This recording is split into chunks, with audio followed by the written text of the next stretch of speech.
नमः श्री गणेशाय। कंवर कथा का आज 26वां एपिसोड। इस एपिसोड में हम सुनेंगे संत कंवराम की समदृष्टि को। कंवराम ने हर किसी को एक दृष्टि से देखा। न वे किसी को ऊंचा समझते थे न नीचा। जाति धर्म का भेद कभी उनके मन को स्पर्श नहीं कर पाया। एक बार की बात है, वे कंधरन ग्राम की ओर जा रहे थे किसी मुस्लिम दरवेश का दर्शन करने।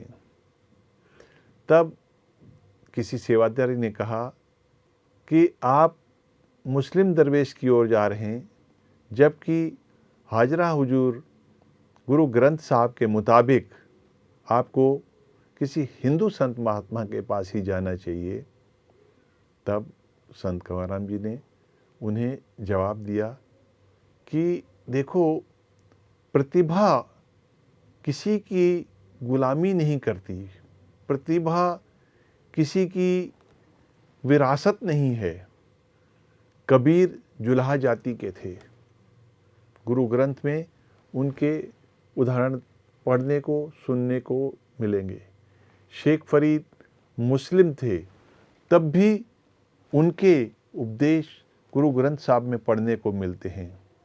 तो जो बात सत्य हो, जो बात महत्व की हो, सम्मान उस बात का होना चाहिए। एक बार की बात है, वे बहावलपुर रियासत में रहीमयार खान में भक्ति का कार्यक्रम कर रहे थे। एक हरिजन थाल में पताशे लेकर, प्रसाद लेकर आगे बढ़ रहा था। उसे किसी व्यक्ति ने कहा था कि अगर तुम ये पताशों का थाल ले जाकर संत कंवराम जी के दर्शन करो और वे छेर जामा पहने हुए हों, अगर वे तुम्हें गले लगा लें तो तुम्हें पुत्र रत्न की प्राप्ति हो सकती है। उस हरिजन को संतान की बहुत भूख थी। उसे पुत्र की बहुत अभिलाषा थी उसके मन में। वह आगे बढ़ ही रहा था कि संगत ने जब देखा कि हरिजन आगे बढ़ रहा है तो उन्होंने रोका टोका और घबरा कर वह आदमी एक कोने में खड़े हो गया। भगत कंवराम जी जब गाते गाते उस व्यक्ति के समीप पहुँचे, तब उन्होंने कहा, भाई कहाँ से आए हो, क्या नाम है आपका, ये गुलाम कंवर आपकी क्या सेवा कर सकता है। तब उस व्यक्ति ने कहा कि मुझे किसी बुद्धिजीवी, किसी समझदार, किसी ज्ञानी आदमी ने कहा है कि तुम प्रसाद लेकर जाओ और संत कंवराम जिस समय शेर जामे में भक्ति कर रहे हों, अगर वो तुम्हें अपने गले से लगा लें तो निश्चय ही तुम्हें इससे पुत्र रत्न की प्राप्ति हो जाएगी। संत कंवराम ने कहा, अगर ऐसी बात है तो ये कंवर एक बार नहीं 10 बार तुम्हें गले लगाने को तैयार है। और उन्होंने उसे गले भी लगाया और ईश्वर से उसके पुत्र रत्न प्राप्ति की प्रार्थना भी की। संगत जो थी कुड़मुड़ा रही थी, बहुत आक्रोशित थी कि कैसे ये हरिजन सभा के बीच में घुस आया और संत कंवराम जी के गले लग रहा है। परंतु संत कंवराम जी ने सदैव मानव को मानव समझा, मानवता की पूजा की, इंसान को इंसान समझा, इंसानियत की पूजा की।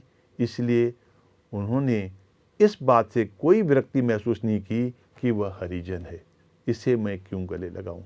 उन्होंने तो केवल यही समझा कि यह हरि का जन है, इसलिए उन्होंने उसे गले लगाया और उसके लिए पुत्र रत्न प्राप्ति की प्रार्थना भी की।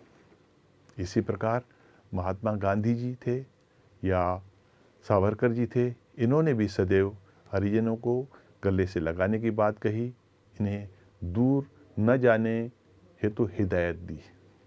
स्वामी दयानंद सरस्वती जी ने भी कहा है कि ये हमारे अंग हैं, हमारे बिछड़े हुए भाई हैं, इन्हें दूर न करो।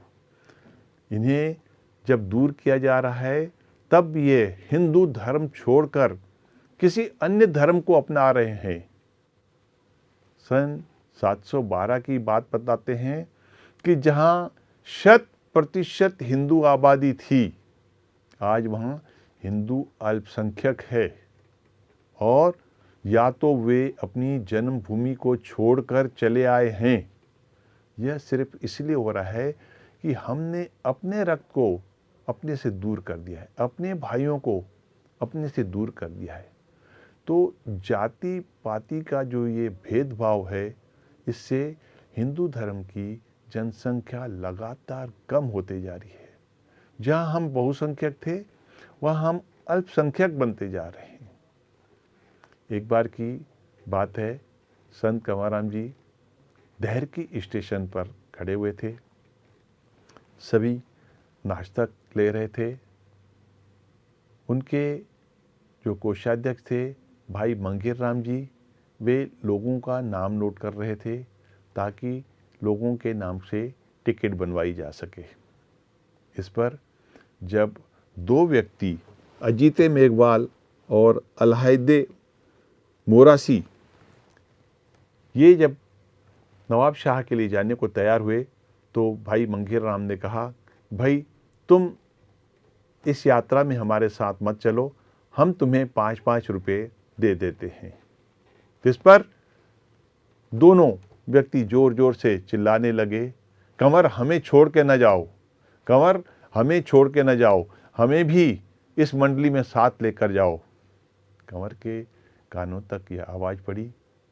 जो व्यक्ति नवाब शाह से भक्ति की भक्त मंडली को लेने के लिए आया हुआ था, कंवरराम ने उनसे कहा कि भाई ये मेरे मालिक हैं, कंवर इनके बिना नहीं जा पाएगा, अगर ये जाएंगे तभी कंवर जा पाएगा।